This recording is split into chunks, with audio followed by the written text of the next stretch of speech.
শোভা মহিলা মঙ্গল সমিতি। আপনারা দেখেছেন দুপুর টাইমে, বৈকাল টাইমে আমরা একটা রাজমণ্ডলের বাচ্চা শিশুর ব্লাড করে দিয়েছিলাম, কিন্তু ওর দেহতে এত রক্ত কম আছে যে ওনার 3 প্যাকেট রক্ত লাগবে। তো আমরা আবার এই রাত্রে প্রায় 9টা বেজে পার হয়ে গেছে, আমরা আরেকটি ব্লাড করতে পারলাম। তো এই বাচ্চা শিশুটা কমপ্লিট আমরা রক্তের ব্যবস্থা করতে পারলাম।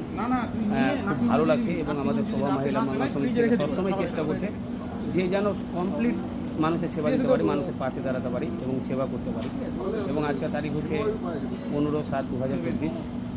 আর আমি খুব গর্বিত আমির বিশ্বাসের প্রতি যে উনি একটা না দুটো ব্লাড সকাল থেকে রাত পর্যন্ত আমাদের সঙ্গে থেকে মানুষের সেবা করলেন।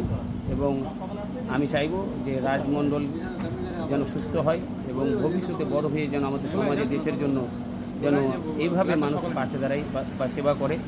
তো সকলেই রাজমণ্ডলের জন্য দুহাত ভরে আশীর্বাদ করবেন, দোয়া করবেন যেন উনি সুস্থ থাকে, ভালো থাকে।